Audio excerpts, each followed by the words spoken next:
Questions about Michigan State University's role in the molestation of scores of female gymnasts on its campus are not going to answer themselves. AG Chouette must investigate. Photo, Jeff Kowalski/AFP/Getty Images. Questions about Michigan State University's role in the molestation of scores of female gymnasts on its campus are not going to answer themselves. And MSU, fearful of legal liability, obviously has no interest in sorting out how the university may have failed the scores of young girls and women who were the victims of Drive. Larry Nassar over the course of nearly a quarter century.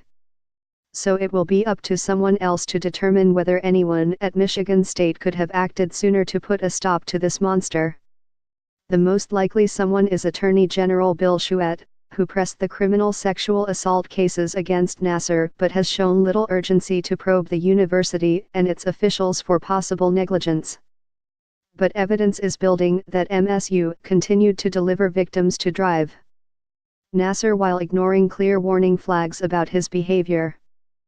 These new reports are disturbing and demand a thorough investigation. That's Chouette's job, and he has to do it.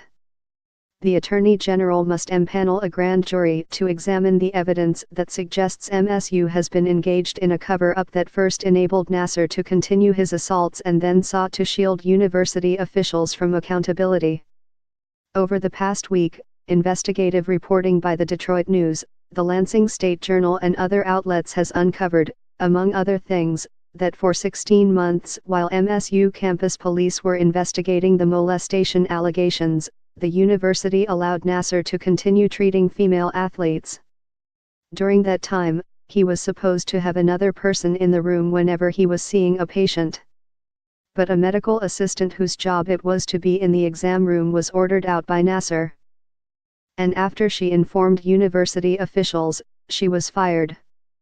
Also, Olympic gymnastic champion Michaela Maroney, who is suing MSU in federal court along with 150 other Nassar victims, revealed USA Gymnastics, which also used Nassar to treat its athletes, paid her $1.2 million to remain silent about the abuse, a settlement that appears to violate California law.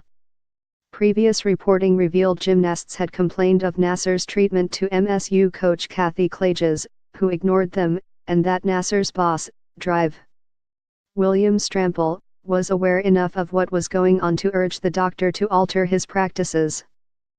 There's too much smoke not to think there is a fire somewhere. The Attorney General must reopen the Nassar investigation to focus on whether MSU officials failed to protect these women and girls, some as young as 10 years old. A spokesman for the AG said last week he couldn't comment on whether that's his intent.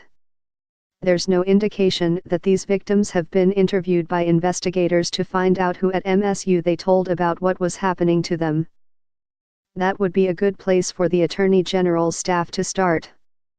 Duty demands Chouette dig out the answers these young sexual assault victims crave to help put the trauma behind them.